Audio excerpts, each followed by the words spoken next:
Welcome to the Creating a Monster podcast. Here we are taking the badge of tattoo out of the equation, and we're just talking about goddamn fucking success. This is my good friend Jordi. We have known each other for quite a while. Jordi, go ahead and introduce yourself before I talk too much. What's up, everybody? My name is Jordi Pla. Currently, I live in Maryland. I work at Black Flamingo Collective, part owner, and I travel over the United States and the world for tattoo conventions. Absolutely love it. And that's been always kind of the coolest thing to watch from afar is watching you just always somewhere else. You know what I mean? So Oh, yeah. what made you get on the road? Like what took you from just dreaming of being a tattoo artist? So the first going on the road it just happened. I got lucky and I went to a shop where at Chico's Mark for Life. It was funny because I before I even started tattooing, I did my apprenticeship. I was like kind of scratching at my house, trying to like tattoo here and there, and I had like one of my frat brothers. He owns a music studio in Miami. So I would go over there and maybe like do a little small tack here and there. But I was talking to him. I was like, "Yo, in 5 years," or I told him in a year I wanted to be working in the shop. That was my goal to get in the shop because I've never worked in the shop before. And then 5 years was to do my first tattoo convention. And it just happened. Like a week later, I got hit up by Chico at Mark for Life. He's like asked me if I ever worked in the shop before, and I was like, "No, I haven't. I don't know shit. I like taught myself how to tattoo." So he brought me in. For 2 weeks, he didn't really say nothing. He just had me like kind of following the other apprentice and kind of like learning cross contamination, making sure I'm being clean. And after that, he's like, "Yo, start tattooing." So I say 2 months after that, he took me to my first convention. It was like kind of risk. He's like, "Yo, you want to come to a convention?" I'm like, "Fuck yeah, I've been wanting to do that." So my first tattoo I did was Day of the Dead with like a baby skull for a memorial tattoo for this lady. And I got an award for it, like second place best skull on my first tattoo in a convention ever. And after that, Chico was like, "Yeah, you're gonna come with all of them." And he already had like the whole, I guess, travel team because he used to do it because Tattoo Baby used to work in his shop, and then they had like a bunch of monsters before I went there, and they were doing the whole thing where they were traveling, trying to win awards, do conventions, and I kind of was like the next phase of it, and it kind of like he started taking me. I did my first year, I did 10. Second year, I did like 20, and I think after that, I did 30 for like a couple of years, and then I Yeah. slowed down to like That's, 25 I this mean, I year. think in comparison to what a lot of hungry ass artists are doing, 25 is your slowdown, where 25 is their ramp the fuck up, though. You know what I mean? Like, Yeah, and that's wild because you're yeah. all over the world. You know what I mean? Like you are seeing some places. You're living the dream of the tattoo artist life. So where was the tipping point? Did you just start catching momentum? Were people inviting you to come do it, or were you just like guns blazing, going and getting yourself in there? Man, it started off with Chico taking care of me, and I have a lot of like respect for Chico because he got me into the industry. He introduced me to all the big names and all that, and kind of introduced me to all these companies. So like all these um first convent like for the first like 6 years, 7 years, I just worked with Chico and I would just do conventions with him. And it wasn't really until after Ink Master when they started offering me the free booths and going in there, I would kind of do them on my own just because it makes no sense to ride if he's getting a cut on the booth on there. But if I'm getting it for free, it makes sense on there. But he introduced me to all of them, and it was just me trying to get better at the conventions and like, seeing how great the tattoos were there compared to just staying in the shop. So it kind of got me hungry, and I'm the type of person that I don't like to do things half-ass. Like if I'm gonna go in, I'm gonna be good at it. I'm not just gonna go, "Oh, I want a tattoo just to make money," because it's not really about the money. The money's great and it helps me survive and live a comfortable life, but to me, it was always about the reactions of people seeing whatever art form I'm doing, whatever tattoos is getting to see like, damn, that's dope, and then seeing my progression over the years, and I just kept on showing my tattoos to all these companies and like, "Yo, check out what I'm doing this and it made those connect because it's really sponsorships is not really about like, oh, you're the best tattoo, we're just gonna throw sponsors at you. It's more so you got to build connections with them because I've seen a lot of really great artists better than me, like they couldn't get like certain sponsorships or anything like that just because they don't want to go talk to people and they're kind of like, "I'm not going to try something new. I'm just fuck that shit." And that's a conversation I have pretty frequently with a lot of artists. Like, how do you get sponsorships? And the conversation we have is, well, if you're having a hard time communicating with clients, your companies want you to be able to communicate with other artists. You're not selling their product to your clients, you're selling it to other artists in your industry. So you can't look at everybody as competition anymore. You got to start networking.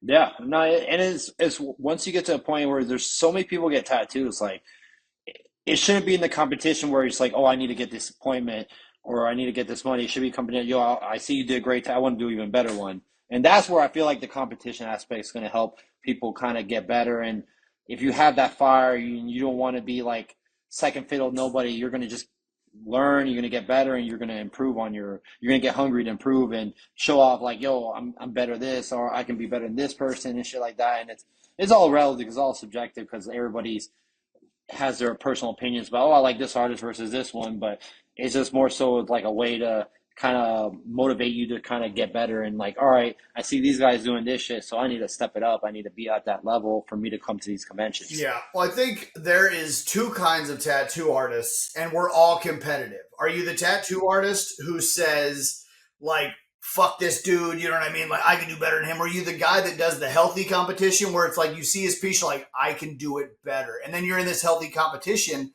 of quality over trying to like undermine somebody.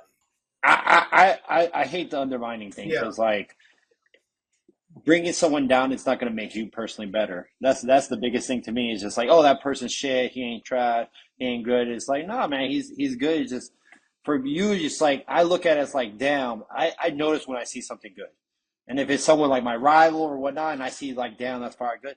I go backwards like, all right, I need to get better. I need to do this. I always try to tell like anytime I look at a tattoo, I try to figure out what I like in the tattoo. What looks good? What are the things in the application versus like anything like that that makes the tattoo look good? And I try to pick up and learn different things and different tricks in that type of way instead of just being like, oh, I hate this person, he's trash, I'm better, and you're not in.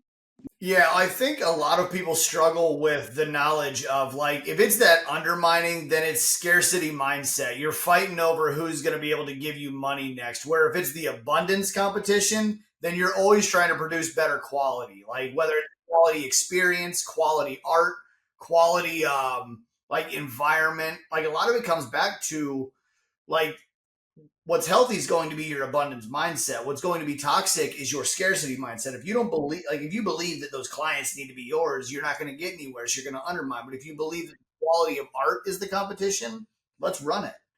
Yeah, and sometimes people they try to take it as like I need to be better than this person or anything like that, and that's not going to help you grow. Yeah. Like that just that's just like a mindset to like it's a loser's mindset to be honest. Yeah. Well, and I think that's kind of the problem. Like, if you remember, like, you were one of the founders of the Force to Focus community idea. Yeah. And that was one of the things that we were trying to really help people break through was that loser mentality. Like, let's all get on the same page. Let's all talk about growth. Let's talk about capability. Let's talk about abundance. And most of all, let's talk about how to get there. Because there was a lot of people that came in bummed out, struggling, uncertain, and they didn't know how to break through that.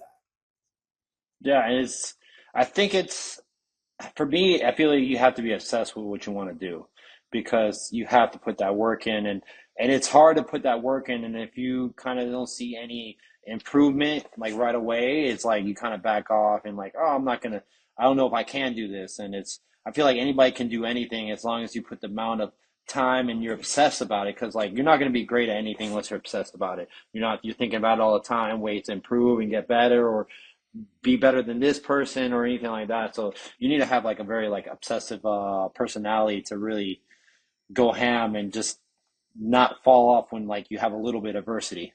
Yeah, well, I think something that you taught me was the ability of applying creativity to that obsession because you can be obsessed and mad or you can be creative and jaded, but if you're positively creative and you're living a creative life, you can apply that Yeah. creativity to your obsession and to your art. You know what I mean? Yeah. Like it has to be like that because like man, do anything even with tattooing like the best artists they have these like very intricate pieces and very details are like down to the point, and you have to be like, all right, you got to understand all these details, and you have to learn them shits. And like for you to learn is like going back to school. If you didn't really like the subject, you're sitting there like, it's just coming one year, one out, and you have to be like, yo, I want to learn this. I have to go out my way to learn this. Because a lot of times, even with like doing seminars and stuff like that, and going to seminars, someone can tell you how to, like a horse can, you can lead a horse to water, but you can't force them to drink it. And without having the practical like application and actually trying to do it, it makes it a lot more difficult. Yeah. Well, and I think that's what's beautiful about being an artist in general is everything is a learning experience. Everything is a learning curve. When you feel like you're a master of something, it's time to learn a new skill to keep that creative spark like just roaring. You know what I mean? And a lot of people get stuck. You know, a lot of people get stuck in this I'm the master of, and then they quit growing themselves, and that's where that gatekeeper mentality comes into, where they feel like they already know everything they need to know to be successful, and then success dwindles because they become complacent in what they've already like gained. No, yeah, when you get to that point where you feel like you're the best or in an environment where you're comfortable, you're that's a start at the end. Yeah. Like to me it's like if you don't get out of that area of feeling comfortable, and you're not going to grow and get better. Like even with going to like tattoo conventions, like if I would have had that mindset and I would have went in the first and I was like pretty much trash compared to like all the artists I was looking at, and I would have looked down and like, damn, I can never be there. But I took it in the sense where it's like, yo, I seen it in person. I seen these tattoos. I saw like one of the first conventions I ever went to. I saw Mike Gervais fucking do his like that Melton Holtz fucking portrait he did in color, and I was just like, God, it was a fucking amazing piece. But it realized, oh man, he's human. He fuck, if he can do it, I can do it. I just gotta figure out the process how to do it. That's the thing. Is like it's not the if I can is I can is just how much effort I want to put into learning how to do it. Yeah. And I think we can all see the big dream, see the art that other people are producing, and it seems like you got to scale mountains to get there. But to get there, it's like it's a mile long, but it's only a foot deep. It's just about consistently moving towards it, Yeah, not getting so afraid of how far it is out. But yeah. just It's not is the thing is people want instant gratification. yeah, They want to be like instant, like, yo, I learned this. I'm gonna be 10 times better. It's like, no, it's like you got to get a little bit better each day, and then that you'll see the big change after a while. And that's a lot of issues. Like people want to be like, yo, they want to rush to the next step without really understanding what they're doing right then and there. And that's how people falter, and they don't really understand. Like when they want to draw something and they don't really understand the anatomy of what they're drawing, and then they're like, why does it look weird? It's like because you didn't really pay attention to it. yeah. I think so. I was talking to Matt from Honest Tattooer, and he said the exact same thing. It's about studying the reference, studying the idea, studying the content, and then understanding why it is. You know, Yeah. don't just get lost in the image. Understand the shapes, understand the anatomy of how things work before you dive right in. And by doing so, you do sharpen your craft. You sharpen your ability of the comprehension of what your piece is, so that it can be the most well-rounded tattoo. Yeah. Yeah. No, 100%. So tell me this. I know we said we were going to take the badge of tattooing off. We haven't done that at all. So like what is creativity to you outside of just tattooing? What do you love to do for art in general? Man. Uh, I don't know. It's like to me, it's not really about what I create in the art. Is in the process of what I'm doing. Because I feel like anytime I do a painting or anything like that, in the sense where it's like I have enjoyment in the process of creating it. Once it's done, it's like I'm happy for 5 minutes and then it's over with.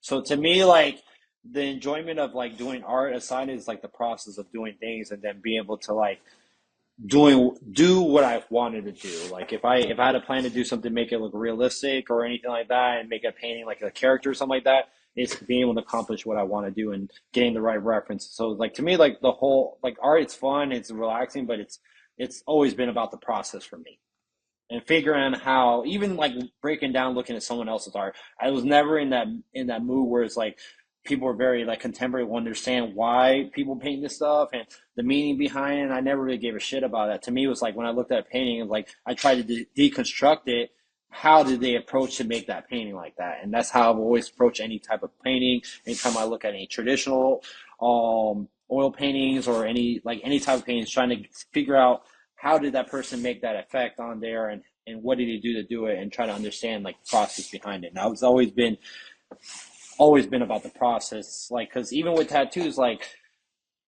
once you finish a tattoo, unless they come and bring a healed picture or get to see it in person, you don't really know how it is, and it's out the door and it's done with. You could have spent like 20 hours, 30 hours on one tattoo, and then it's gone, and it's like, all right, you got to go into the next shit. Yeah, and I think that that goes a lot with all things that are creative. You know, like obviously the outcome is a beautiful thing, but the systems and the process and the learning that you experience through it has to be the favorite part, because if you're rushing to the end, it'll never get the attention that it deserves anyway.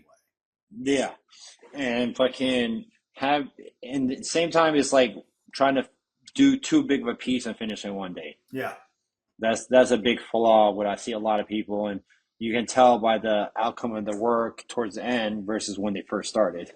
So I think that is one thing that a lot of people struggle with is everybody wants to rush themselves to the end. Everybody wants that immediate gratification, like you were saying, so they don't give the art, whether it's a painting, a tattoo, or just their creative process, the attention that it deserves, because they Yeah, want so badly to get to the end, you know? yeah.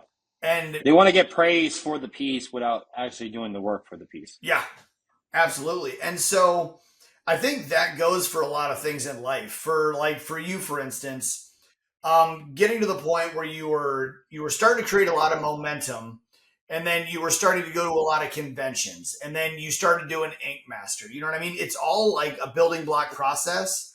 And then from there, it was free booths, traveling the world, opening your studio now. Like it's all just been this almost like conducting an orchestra through the process of.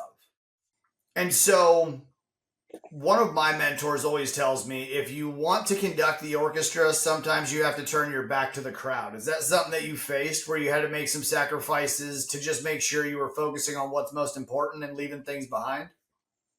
I mean, I didn't really get to that sense where it's like it's you have like three things in life. Like you have your social life, making money, and fucking work. You can only give like really attention to two of the three. So it's like luckily with tattooing, I kind of get my social aspect is with traveling and doing conventions while tattooing and getting to do what I want to do. So it kind of helped. I just kind of changed with I guess the group of people I associated with that were more into tattooing. So that's why I have a lot more friends that are tattooers and traveling. So we had kind of share the same interests.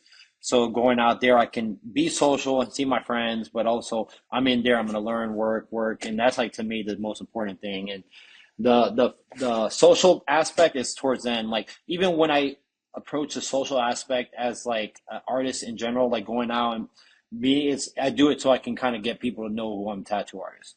Like I don't like to go out to just go drink. Like if I go out, I'll see people with tattoos and I'll be like, yo, you got a great tattoo. Here's my business card. Check out the work I would put in a shop, or I have this spot here. Check out my work and stuff like that. And I use those opportunities to kind of get my name in the community. That's why I haven't been traveling as much since I opened up the shop, because we've been trying to stay here. I've been going around all the business, like all the local places, restaurants around here, and just kind of introducing the shop, and kind of getting my name out there for that. Yeah. Do you find a better result with more boots on the ground, handing out cards, or social media? It used to be social media. Yeah. It used to be social media when I first started. Now it's like, especially since this last little whatever recession or whatever the fuck it was, or like slow season, like now it's like, yo, you gotta get out there for people to see it, because Instagram doesn't really have the algorithms where they're gonna kind of put you in the direction where everybody sees your shit. It's just they're gonna put it in a direction where people like that certain things, and it's not gonna really help unless you have like me, where it does help when I travel, but not at home.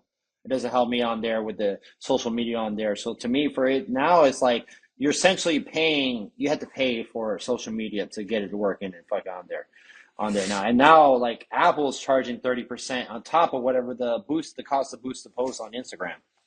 I So saw it's that. like, That's and wild.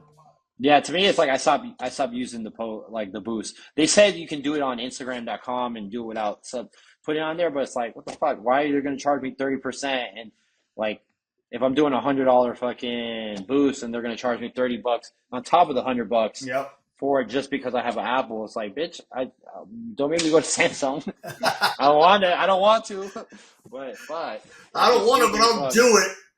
I'll do it. I'll save me them $30, That's thirty right. I percent. mean, dude, everything counts. I get it. So when it comes back to like the social circles, the social environment, I completely agree, man. Like 80, 90% of my life is working with tattoo artists, having these conversations with people I respect and I appreciate, working in the force of focus like community, and really getting to know tattoo artists who have that hunger, who still have that passion, or are looking for it. You know what I mean? And so I value the fact that you brought that up because I think a lot of people try to separate their social lives from their work, but they don't realize that it has to be one and the same. You have to have a work life alignment, not a balance. You know, you don't separate yourself from it. You have to like completely embody it and embrace it. Yeah, I use the social aspect as a way to get clientele, even when I go out. But there's like other like if you're being social with stuff to not to do with that. I mean, that's cool for a break, but if you want people to see you're in an area, you have to be out in the community. Like if you want to bring in there, unless you're just relying only on Instagram, which it works for a while and then that shit stops and then fucking you're like in a frenzy because you got fucking comfortable with having all that shit. I mean, a lot that shit happened to me. I was like very comfortable with my Instagram and then they changed the algorithm. My likes start going down. Less people start seeing. I still have like 40,000 plus followers, but less than like 0.5% sees that shit. So like for me to really get it locked in inside the community out here in Maryland, I had to kind of go in and be out. I mean, I've only been in Maryland for like 3 years now. And even to be honest, the first 2 years where I was traveling more than the time I was staying there. So I was there and there and I didn't really have a social life out there like I did in Miami. Miami, I would go out and a party and I knew everybody in different industries and stuff like that. And that's important. Like to kind of do stuff because then you can do like other events with other like businesses and stuff like that. Like there's a cigar shop that wants to do a business with us.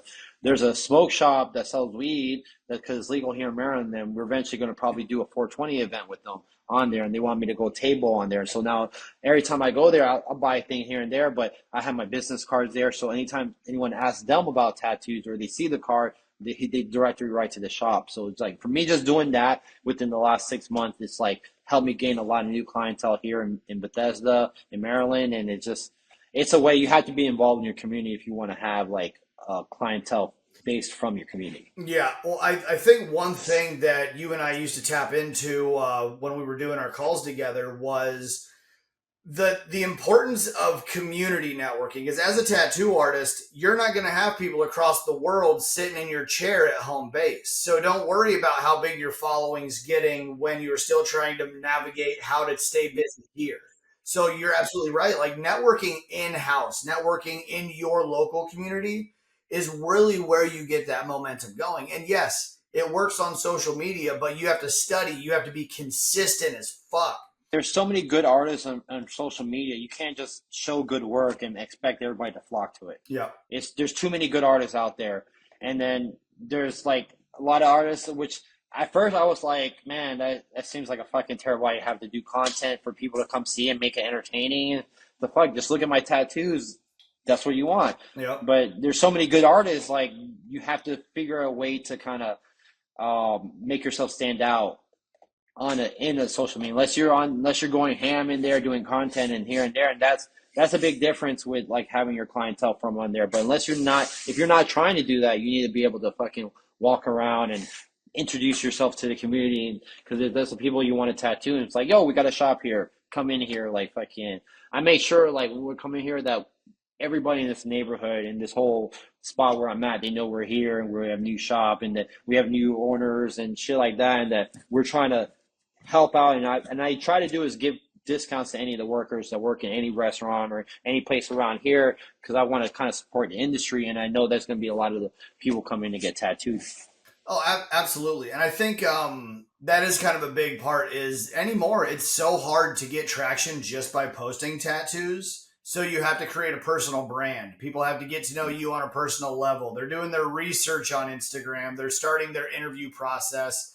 And so your digital portfolio on Instagram is really hard to navigate and manage. When you can do the boots on the ground, get people to know you, Yeah, and you can send them out as like salespeople in that community, you can yeah. still produce better results that way because people don't know how to interact in person anymore. No, you don't. And it's hard. It's like fucking all you got to do is just say how are you doing, bro? I like your tattoos. Here's my business card. We just opened a shop for you. Go there, check it out. If not, you walk away.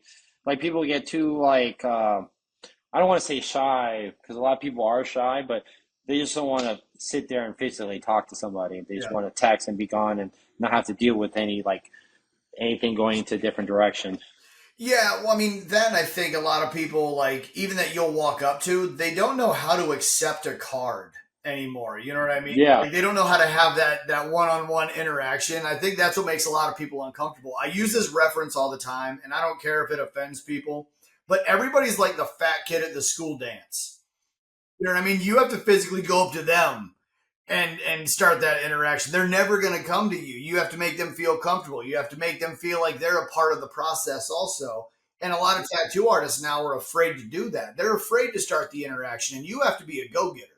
You know what I mean? You have to be the social butterfly of the situation, or it's not going to pan out. yeah, bro. I've seen some of the best artists ever not tattooed in a convention because they don't want to talk to people. Yep. And it's just like when I first like the first I say 3 to 4 years to me was like going to convention was to make money.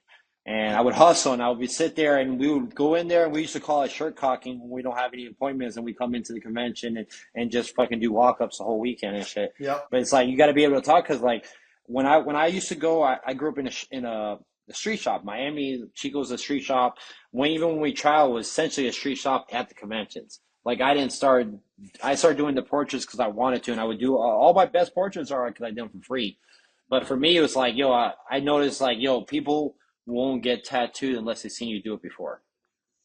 And you need to have those references. So I did a lot of these like probably some of my best tattoos for free on the homies on there and fucking I would have them with me at the convention. So like, yo, check out, I did this tattoo. You want to get something in that type of style, blah, blah, blah, and have them around me and shit. And you have to be able to like, hey, are you doing like, be able to like I guess start the conversation or get them interested in because sometimes people don't know what the fuck they want and they want someone to like kind of help them guide them because they probably never got tattooed or they're not used to being in a convention and you have to kind of go there and like kind of like show them that it's pretty simple to go get a tat. Well, yeah, and I mean, it has to be it has to be a really good experience for that client. You have to provide something more than just a tattoo. You have to make them Oh feel yeah, comfortable. You know what I mean? Because yeah, a client's going to leave not just with art. Like when you get done with a tattoo, you think pass or fail. You think I could have done this better or I fucking nailed it. When a client leaves, it's beautiful art. It's the experience. It's a memory. Was this guy a dick? You know what I mean? Like there's so many different things they'll carry with what them forever. Oh, 100%. It's usually like I try to do is like even with that like I was like reading on like the psychology of like selling like business and shit like that, and a lot of times it's where they'll do like little simple tricks. Like we even do it here. We give out a little bag with the logo of the shop, and so I usually put my aftercare in there, and then I usually wait and like I have a bunch of pins, the Rick and Morty pins on there that I have made. I usually wait, and then after I put anything, it's like, oh, wait a second, I got something, I got a present for you, and I throw the little pin in there, and that's the last thing they remember. It doesn't matter if they had a terrible experience or anything like that. They always remember the last thing that happens when you walk off and shit. So you don't want to kind of be um, like be like almost submissive, like fucking like, oh, I don't want to. I'm done. I'm tired. I want to leave. Now you gotta kind of that's the last time where you can kind of reconnect and make sure they want to come back again. And shit. It's the last interaction with the person. Yeah, and I think that's one thing a lot of people fall short on is right when that transaction occurs and you get paid for the tattoo, that's when the entire process is done. But it stops with that freebie bag. It stops with checking in to make sure it healed well. There's an artist that I work with named Irene, and we got her going with her goodie bag, all of her like little freebies. That tangible is a game changer, and she's already a killer artist. She goes by Siren Tattoo out of the Netherlands, and she is a monster artist, and just by doing these little tiny things, it brought that much more value to the experience, you know. And I have a lot of the artists doing the same thing because I hear it from you, I hear it from Pooch, I do it. I'm hearing it from everybody I work with who's a high achiever. And obviously, when you start connecting those dots, you really start seeing what the common denominator is. It's the experience that they're providing. Obviously, it's beautiful work, but it's the entire treatment that they provide, the entire experience from hello to healed that changes your entire like your entire process. Yeah, and show enthusiasm when you're trying to tattoo someone because they're gonna. It's like a lasting memory for them. And if you're just like, oh, I don't know, and you're like kind of like, I don't really want to do it, but I'm gonna do it anyways. Yeah, People don't want to fucking hear that shit. yeah, They want you to be enthusiastic, like, yo, I'm gonna kill it. It don't even matter if it's a piece you don't want to do or you hate. Like, yo, I'm gonna kill it. Fucking this, I'm excited to do this. And in your head's like, this is, I hate doing these, but fuck, you go in there and they'll enjoy that. They'll like that. And it's all about the experience on there. Like, I know a lot of good artists from Miami that were amazing, but fucking they're assholes and they let the ego get to their head and then fucking stop, people stop fucking with them, stop going to get tattooed by them just because they're fucking assholes when they're there. yeah. I've seen that happen so frequently. Some of the most like killer artists in the world have some of the worst fucking reputations just because of the pride, because of the ego, because of the attitude and everything. And it does not pan out good for them. You know what I mean? Like they always wind up losing their clients to the guy down the street, not because they can't do a good tattoo, but because they just make people uncomfortable as hell because they're not excited. They don't love what they do when they get to do it. Nah, it's usually how it is, and fucking that's the difference. That's the difference between someone really doing really good and someone just like, falling off. My thing is you're a tattoo artist. You know what I mean? It's not what I specialize in. I Yeah, specialize in loving tattoos. I yeah. specialize in loving that interaction, you know? Not everybody's like that. They only want to do what they want to do. They don't want to fucking. They don't want to give a good experience. It's all about them. It's like you're lucky to sit in their chair. Yeah, and dude, humility is important, but so is energy, so is ambition, so is that hunger, you know? Like if you just specialize in your tattoos, but you don't prioritize the skill of human interaction or prioritize the skill of understanding the business or the sales aspect or like knowing the importance of that quality experience, you will never be as good as you want to be. That's just the cold hard facts. So, I mean, man, it has been a while since you and I have really caught up. So, last time you and I spoke, you were just building out your studio. You were slowing down on some of the traveling so you could get this shop up and running. Tell me about the process of you opening your own studio. What were some of the obstacles Oh that you man, faced? the biggest one is finding a spot, a location. Like to me, is there a lot of like commercial leasing not very accepted for like tattoo artists here in Maryland. At least that's what I noticed. There was this one that was like right five not less than 5 minutes from my house, and then like King's Farm, and it was this nice little thousand. It was smaller than this. We lucked out where we got here, but the first one I remember, and it really bugged me when I sent the email. I even went on Chat GPT to send a very like a formal email saying that yo, we're trying to open up a tattoo shop because when I told him I was trying to find a leasing spot and I talked to a leasing agent, he was like, "All right, what do you want to open up for?" So I went and make sure I went on ChatGPT to have very like intricate, like almost detail what we're gonna do. It's gonna be a tattoo shop slash gallery. I made it sure known that I was on Ink Master, I was on TV, so we're gonna have high profile clients coming in and shit like that. And he literally less than a sentence reply like, "Oh, we're not interested in use. Thank you." And that was it. And I was just like, "What the fuck?" I was so pissed. And it took forever. And Yeah. it was like a lot of places were like that. They didn't want tattoo artists there. And it's like they still had like have that bad stigma about like tattoo artists and not there, and they don't realize, yo, we serve everybody in the community, like all walks of life. But it worked. It lucked out because I was in a private studio 2 blocks, 3 blocks from here where I'm at now, and I happened to tattoo one of my friends, Essie. She's a tattoo artist or a piercer from Texas, and I did the. It was the one I did the Dennis Rodman piece on her. So Crit, who worked in the shop before I came in here, he came by and say what's up, and I was like, oh, he's right there, and he was like Tattoo Coalition or whatever the name was beforehand. But apparently the owner was moving in 3 months and he wasn't paying the rent or anything like that. So he asked me, hits me up like, yo, would you want to like take over and get this spot and keep it a tattoo shop or anything like that? So we came in, checked it out. It was very disorganized. It would just seem like a bunch of artists like kind of just like do their own thing, and it wasn't really like a shop on there. And they had like a couple walls we had to take in there. So once we came in, we talked to the landlord, that the guy who used to own it came in that same fucking night after we came and looked the first time and destroyed the whole place. Like they were still tattooing in here, and like he pissed in the fucking ink bottles, he pissed on the corners, destroyed all the walls, put like fish in the fucking little air vent up there, and like broke in, and we had to fucking talk to land. It took a whole extra month for them to fix all that shit that he fucked up on there, but it just happened that we got it, and he really, I guess the guy who owns the building wasn't really marketing it out for anybody to kind of get in. They were still tattooing. I was like, yo, let's take it over, and fucking we had to like redo everything. I took a loan for like 40 grand to get all the supplies, all the stations, paint the walls. We had to tear down a couple walls on there, and it was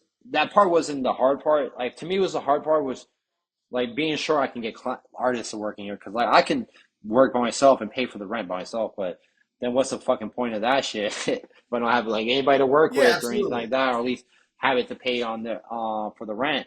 So like it took like a couple months to kind of get here, but I got a pretty good crew that's coming in. I have my homemade Crush Captains coming from fucking. He's coming from Orlando. He's like a really good anime artist. Him, Matt. We have Shayna. We have Nick, Crit that was here beforehand.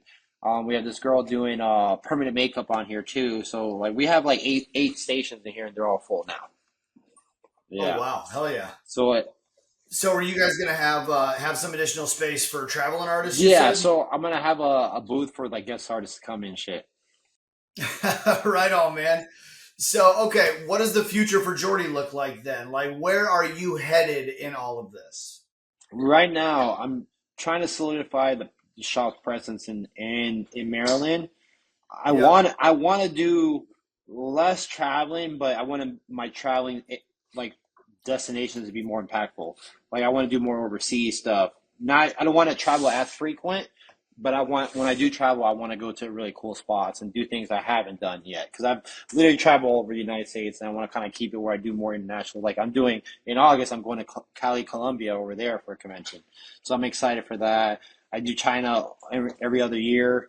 Um, I want to go to Barcelona. I did Germany this year, but I'm just trying to do more like international shows and kind of get my name in a global aspect than just in the United States. Yeah, hell yeah. So, I mean, I think that really boils down to a big conversation I have all the time about just personal branding. You know what I mean? Like, what does a personal brand mean to you? And I know you're Jordy. Everybody fucking knows who you are. But like, what does a personal brand mean to you?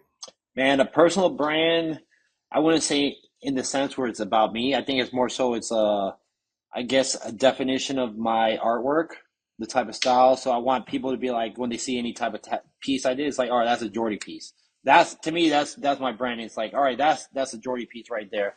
That's something like I want to be able to develop and have it set up where it's like it won't be like, oh, maybe this person. No, Jordy did this shit.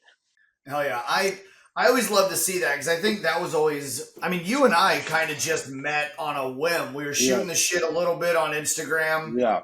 And I think we're just like, you want to fucking do something together, and it just kind of tail spun into what it did. But part of it is because of that personal brand you carry with you. And I mean, you know your voice, you know who you are, you're authentic as fuck, and that shows in your art because you do have that's a Geordie piece about you. But it all comes from your certainty and your authenticity, your desire to continuously grow and scale.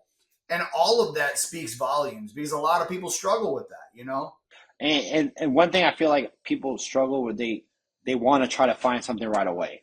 And they were like, Yeah. oh, this is I want to. But a lot of times what they do is they take someone else's style and kind of change it a little bit to fit what they want to do, instead of like what I kind of approach it where it's like I did everything, and I picked up certain like tricks and things from each type of style, and then I try to incorporate it into everything I do. It's like almost like a I'm from each style, I pick up a tool for application, and then I use that into what I want to do, and it kind of like formatted my style. Because like style is just it's how you tattoo. So it's like 10 different artists can tattoo the same thing, and it'll be completely different on there.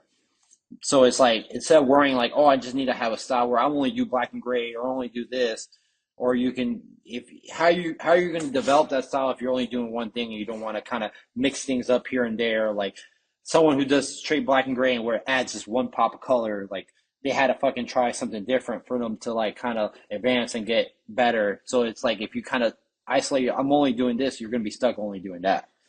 Yeah, no, absolutely. And so that's one thing we've implemented recently with the community is now we're doing art challenges. Like every 2 to 3 weeks, we're picking 3 topics. We're going back to the fundamentals. We pick three different items, and we design in our style or what we want to do. Hell yeah, man. Well, this has been a shit ton of fun, Jordy. You and I need to stay in touch more frequently. So tell me this. If people want to show up to Maryland and get tattooed by Jordy, how do they find you? Man, you can find me in multiple different ways. You can come by the shop. It's in Bethesda, Maryland. It's the address is 4823 Fairmont Drive, and it's in downtown Bethesda, right on top of Bethesda Boards and next to Doghouse. But if you want to book with me, you go to www.blkflamingoco.com and fill out a consultation form, and it's either you can make a note either for a convention or for the shop. Hell yeah. Bro, this has been an absolute pleasure. I cannot wait to do these more frequently. I'm going to drag your ass back into this community one day. I'm telling Oh you. yeah, let me know. Absolutely, man. Well, this has been real. Thank you, everyone, for always paying attention to the Force of Focus. All the likes, the shares, the subscriptions, the comments, it all matters. We love it. We're always going to answer everything that comes through. If you need anything, please let us know. See you on the next one. Sounds good, bro.